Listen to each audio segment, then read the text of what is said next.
tardes, soy la doctora Sarita Paula Nicama Legua, soy médico cirujano, residente del segundo año de medicina interna de la Universidad Mayor de San Marcos.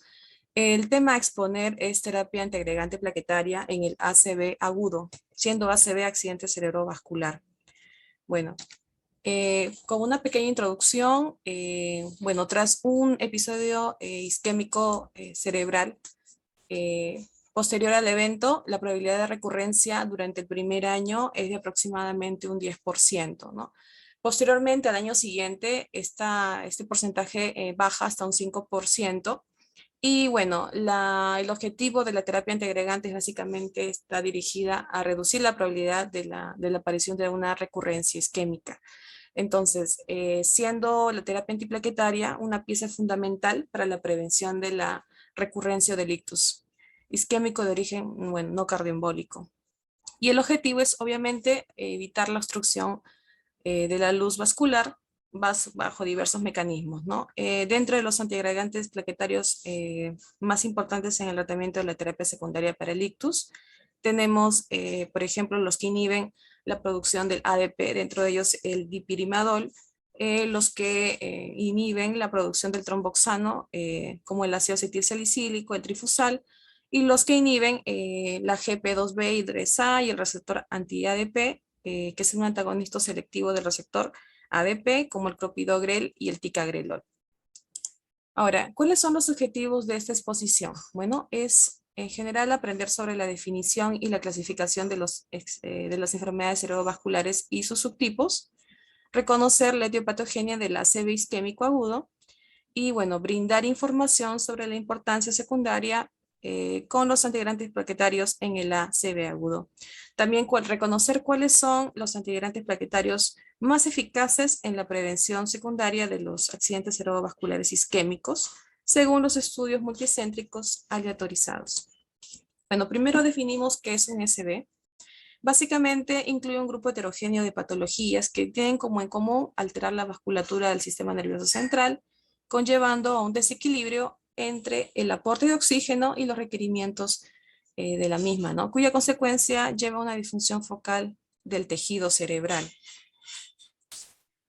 Bueno, dentro de la etiología de las enfermedades cerebrovasculares tenemos que un 80% está representada por los ACV de tipo isquémico, seguido de las ACV hemorrágicos, y en tercer lugar las trombosis venosas cerebrales, hasta un 5%.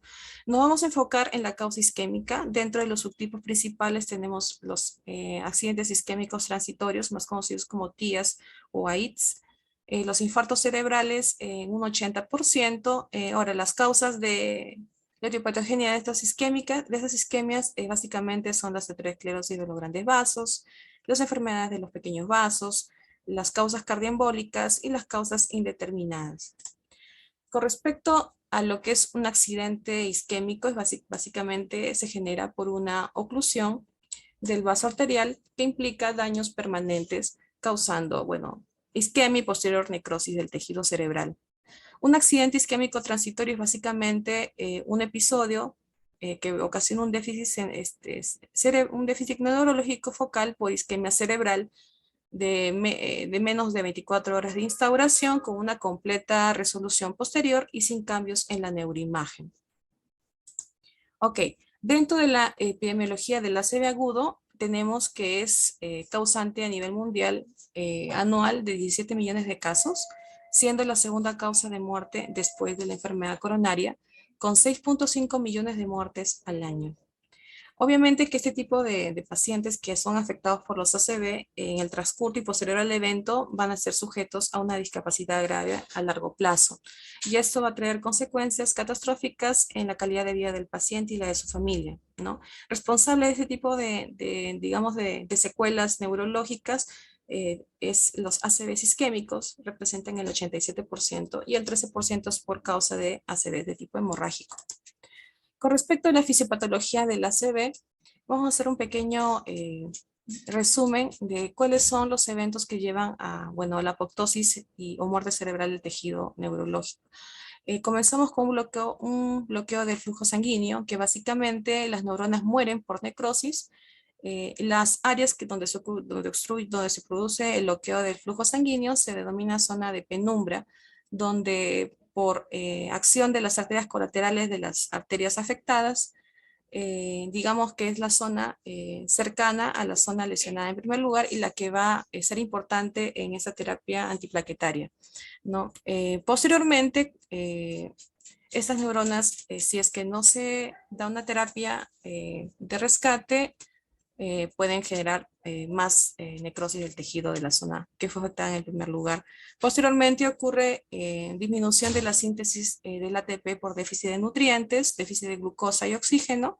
Posteriormente hay una disminución del aporte de oxígeno, aumentando el mecanismo del metabolismo anaerobio y produciendo ácido láctico. Posteriormente se produce una despolarización de las neuronas gliales, por un mal funcionamiento de las bombas iónicas electrogénicas dependientes de ATP, como ya lo había mencionado, llegando a producirse en el área afectada un flujo o un aumento de los iones de sodio que van hacia el intracelular y de manera pasiva dirigen el agua hacia la misma dirección generando edema. Posteriormente se produce la activación de los canales de calcio, voltaje dependientes, ¿no? Posteriormente a la zona fluyen o se produce la recaptura del glutamato dependiente de ATP, se activan los receptores del NMDA y AMPA, llevando a la célula a despolarizarse, aumentando el nivel de calcio citoplasmático. Todo esto, mencionado anteriormente, puede llegar a producir altas concentraciones de calcio y el calcio afecta también la producción del óxido nítrico, transformando el óxido nítrico en radicales libres, ¿no? Como se ven en las imágenes. Posteriormente, las células nerviosas incrementan la producción de glutamato y potasio en el extracelular de las zonas celulares de la zona infartada. Producto de toda esta sucesión de eventos, se activan los leucocitos porque las moléculas de adhesión ICAM1 y BACAP1 que expresan integrinas, las 11B, CD18, LFA1, estas hacen que se adhieran y se activen los granulocitos produciendo monocitos y linfocitos en el endotelio. Posteriormente se producen el aumento de moléculas proinflamatorias, las interleuquinas 1 y 6, y posteriormente, producto de la activación de las moléculas inflamatorias, se producen moléculas antiinflamatorias. Este efecto neuroprotector le llamamos una tolerancia inmunológica. Asimismo, se producen grandes cantidades de óxido nítrico, más de las que se habían producido al inicio, produciendo liberación de radicales libres y, superóxidos y protanoides tóxicos. Todo esto conlleva el daño de la barrera hematoencefálica y conlleva al final la producción de apoptosis. Cabe resaltar que también las caspasas expresan genes pro y anti-pro-apoptóticos. Y el desequilibrio de estas caspasas llevan también a la apoptosis, mediados por el calcio y el TNF-alfa a través de esta vía. Ok. Sobre la prevención secundaria, básicamente existen varios factores de riesgo que son propios del paciente, que llegan a ser no modificables y los modificables que van apareciendo en el transcurso del tiempo, ¿no? Y todo esto genera un aumento en la posible recurrencia del evento isquémico. Entonces, como medidas de protección, se intenta disminuir esos factores de riesgo para evitar la formación de un trombo sobre el endotelio dañado, aumentando el riesgo de disfunción hemodinámica o llevando a la obstrucción parcial o total del lumen. Entonces, ahí es donde actúan los antiagregantes plaquetarios. Ahora, dentro de lo que son la terapia para los ACVs, tenemos que se han hecho estudios a lo largo de los años aplicando monoterapias o terapias duales, ¿no? Con respecto a la terapia o la monoterapia, tenemos que, por ejemplo, en relación a la aspirina, los pacientes tienen que cumplir criterios para poder ser tributarios del manejo con monoterapia, en este caso con aspirina, ¿no? ¿Qué tipo de pacientes son los que se les debe indicar este tipo de tratamiento? Tenemos los que han tenido un accidente isquémico transitorio y que tengan una puntuación ABCD2 menor de 4, ¿no? Ahora, los otros pacientes o el otro grupo de pacientes que es tributario a este manejo son los que tienen ACV isquémico de gravedad moderada con una puntuación de la escala de NIS mayor de 5. Entonces, estamos hablando dentro del contexto obviamente de un ACV isquémico o un accidente isquémico transitorio de fuente no cardioembólica conocida. Una vez que tenemos el grupo de pacientes que son tributarios a esta terapia, se puede aplicar esta monoterapia con aspirina. Acá tenemos en esta imagen la puntuación de la escala de ABCD, que básicamente nos da un porcentaje de riesgo de recurrencia de ACV posterior al evento inicial a los 48 horas, ¿no? Ahora, ¿qué factores toma en cuenta esta escala? Bueno, la A es edad en inglés, que es edad mayor o igual de 60 años con una puntuación de 1, aumento de la presión arterial mayor a 140, la sistólica y diastólica mayor a 90, con una puntuación de 1. Bueno, también ponen énfasis en la clínica. Si tiene paresia unilateral, tiene 2 puntos. Si tiene alteración del lenguaje sin paresia, es 1 punto. Y la duración, si es mayor a 60 minutos del evento, son 2 puntos. Y si va de 10 a 59, es 1 punto. La D2 de diabetes tipo 2, es 1 punto. Entonces, si el paciente tiene un puntaje entre 4 y 5, estamos hablando de 4.1% de riesgo de recurrencia dentro de las primeras 48 horas, ¿no? Ahora, la escala ENIS es una escala que se utiliza, o que lo aplicamos para poder definir, como ya he mencionado, el riesgo que puede tener los pacientes posterior al evento, ¿no? Entonces, toma en cuenta el nivel de conciencia, valorando si está somnoliento, si está en estupor o en coma. También evalúa la parte de las alteraciones del compromiso de focalización, ¿no? En este caso, si tiene parálisis, si hay desviación forzada. En el caso de la visión, si hay una hemiapnosia parcial, completa, bilateral. En el caso del déficit motor, si es solo es del miembro superior o también es del miembro inferior, y cada una con una valoración que va, en el caso de los miembros superiores, de 0 a 4, y en el caso del miembro inferior de 0 a 4, ¿no? Con respecto a la eficacia de la aspirina, se han hecho diferentes estudios a lo largo de los años. Tenemos el International Stroke Trial del año 2000, donde se evaluaron 19.435 pacientes sospechosos de ACV isquémico, administrándoles 300 miligramos de aspirina dentro de las primeras 48 horas posteriores al evento, reduciendo significativamente la recurrencia del ACV dentro de las primeras 2 semanas. Bueno, el Chinese Acute Stroke Trial CAS de 1997 fue en una población de 21.100 pacientes. Fue un estudio aleatorizado donde recibieron 160 miligramos de aspirina al día o placebo dentro de las primeras 48 horas posteriores al evento isquémico agudo.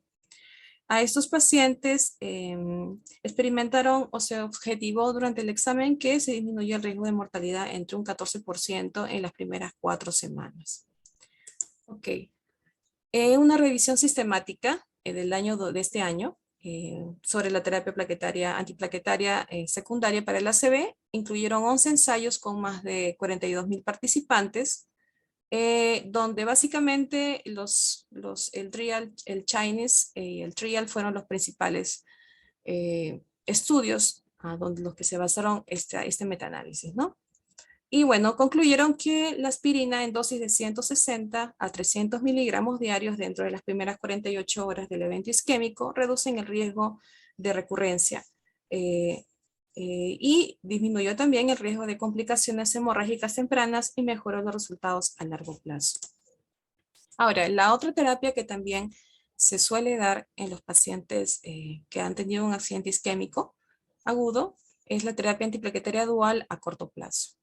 Y se aplica en se puede o se debería aplicar en esos 3 escenarios, ¿no? En pacientes que tienen un ACV isquémico menor, definido por una puntuación de NIS menor de 5. También en los pacientes con un accidente isquémico transitorio alto, con una puntuación de ABC2 mayor o igual a 4. Y bueno, los pacientes con un ACV, con una aterosclerosis intracraneal de las grandes arterias cerebrales con una estenosis del 70 al 99%. Esta terapia está indicada para realizarse en un tiempo de 21 días.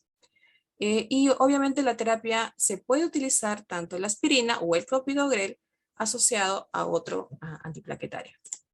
Ahora, se han usado regímenes, por ejemplo, iniciando una dosis de aspirina, dosis carga de 160 a 325 miligramos, con continuación de 50 a 100 miligramos al día de aspirina, más clopidogrel a dosis carga de 300 miligramos a 600 miligramos, seguido de una terapia de mantenimiento con 75 miligramos al día.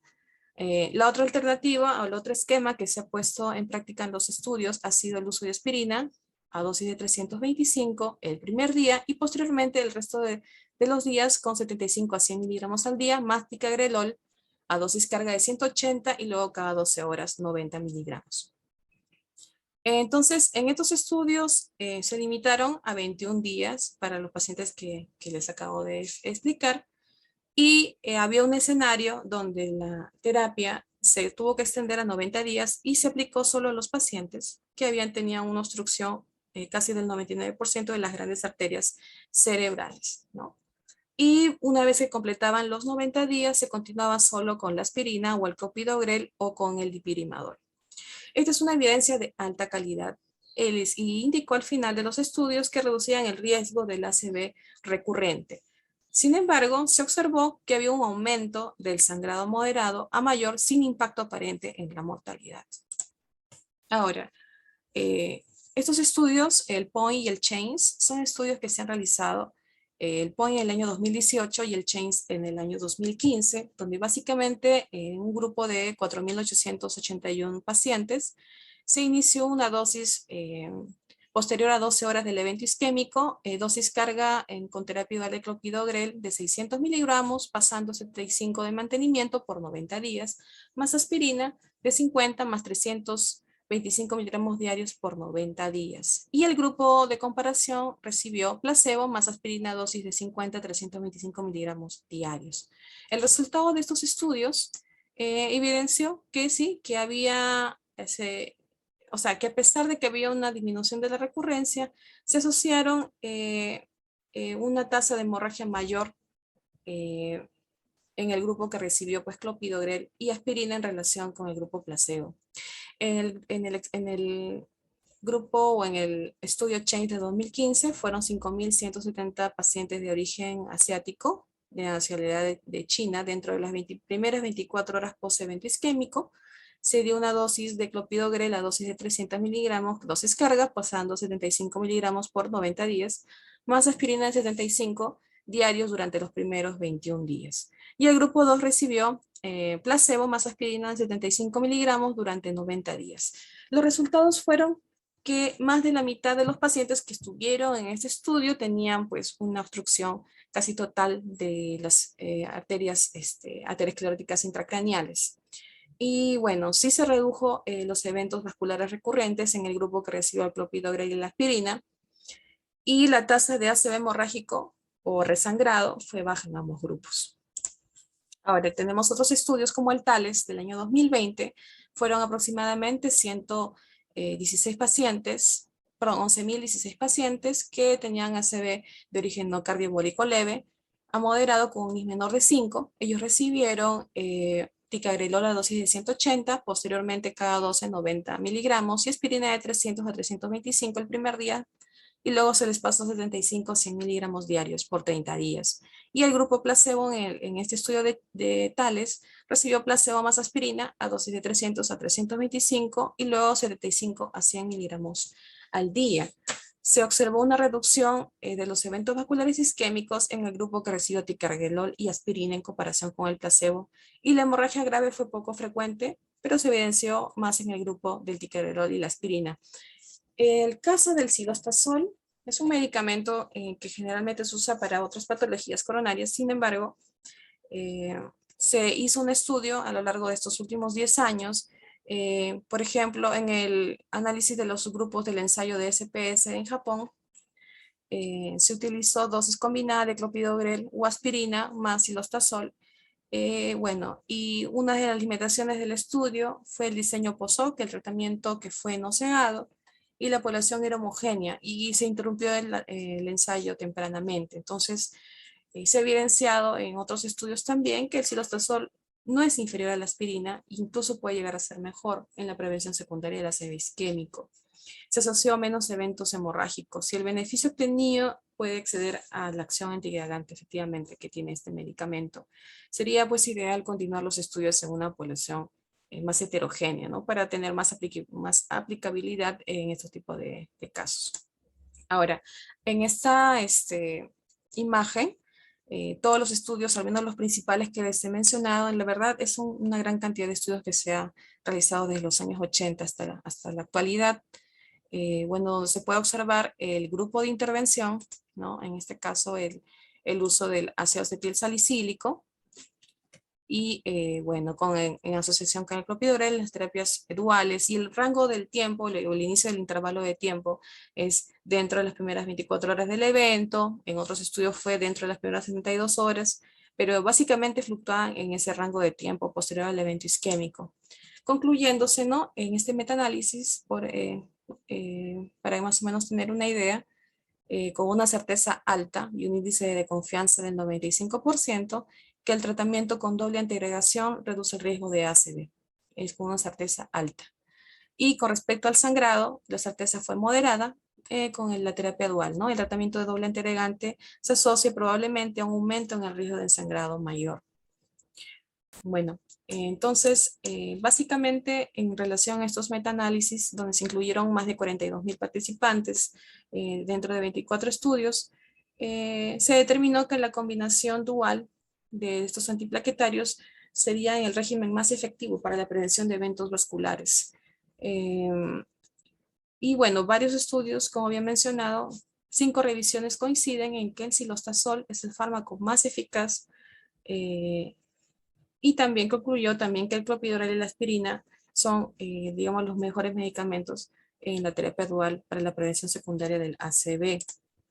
Ahora, como, como un comentario final, la antiagregación plaquetaria es una medida terapéutica beneficiosa en la prevención secundaria del evento isquémico transitorio y el ACV de tipo agudo.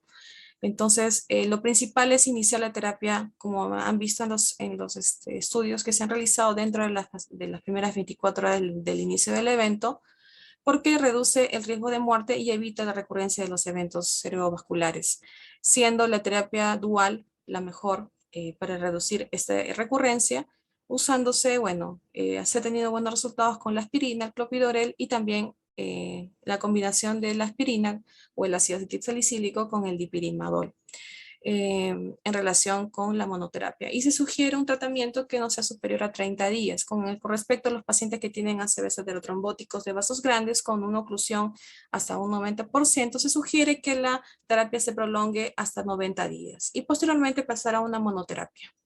Ahora, como acabo de mencionar, no se recomienda que la terapia dual se prolongue en los pacientes con ACVs heterotrombóticos de vasos grandes por más de 90 días.